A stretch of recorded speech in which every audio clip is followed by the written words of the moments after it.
Bonjour à tous, nous poursuivons avec la deuxième Mishnah du sixième Pérec. La Mishnah continue avec le din du Haris.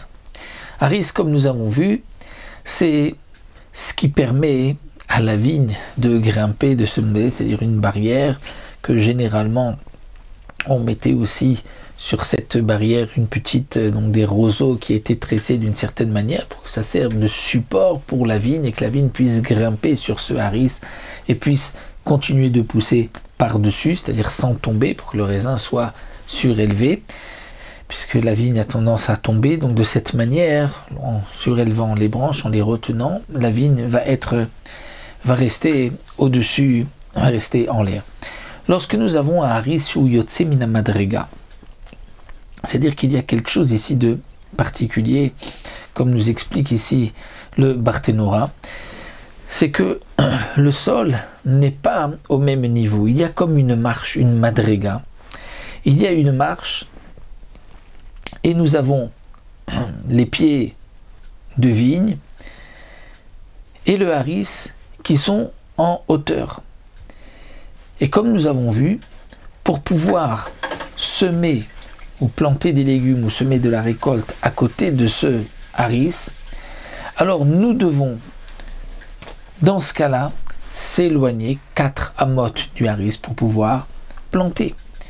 Mais là, étant donné qu'il y a une marche, alors nous allons voir que le din est différent. Rabbi Eliezer ben Yaakov, donc haris ou yotse mina madrega, le haris qui sort d'une madrega, c'est-à-dire d'une petite marche, donc en bas au niveau du sol, on n'est pas à la même hauteur que le haris. Alors quel va être le din? Rabbi Eliezer ben Yaakov Omer, imomet baaretz ubotzer et kulo rezoser arba amot basade.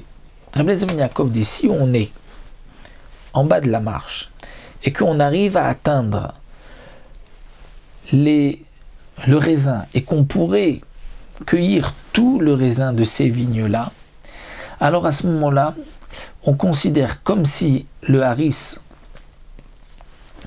c'est l'endroit où se trouvent donc les vignes, les pieds de vigne, et donc on devra de cet endroit-là s'éloigner, à 4 amotes dans le champ de chaque côté, et on pourra donc seulement après pouvoir planter autre chose. Vim l'avait sinon. C'est-à-dire que si on n'arrive pas à attraper le raisin, on est obligé de monter sur la marche, on est obligé de prendre une échelle. À ce moment-là, eno ser la kenegdo. Alors, le haris ne nous interdira pas 4 amotes.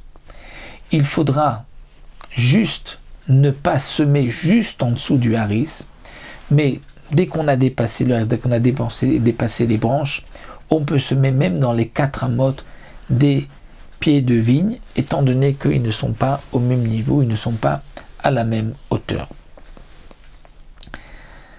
Rabbi Eliezer nous dit, même si quelqu'un a 2 rangées, il y a une rangée qui est sur le sol et une autre rangée qui est bemadrega, c'est-à-dire sur une hauteur, sur une marche. Donc là, on ne parle plus, dit le Barthénora, de haris.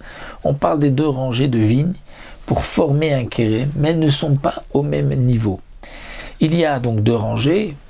Dans une rangée, il y a 2 vignes, dans l'autre rangée, il y a 3 vignes, ce qui forme les 5, le kérem. Et lorsque nous avons le kérem, on doit s'éloigner 4 amotes. Mais étant donné qu'il y a une marche et que les vignes ne sont pas au même niveau, alors est-ce qu'on peut les associer? C'est comme 2 rangées, comme un kérem. Alors, Rabbi Eliezer vient nous dire, Im gevoa mina tzasarat fachim mina mitztarefet ima, vim lav rezo mitztarefet ima. Si cette madriga, cette marche, est à plus de 10 fachim de hauteur, alors on ne pourra pas associer les 2 rangées. Mais si c'est moins que 10 fachim, alors à raison effectivement on pourra les associer les 2, et nous avons à ce moment-là un kérem, et on devra s'éloigner 4 amotes de ce kérem, comme nous l'avons vu jusque-là.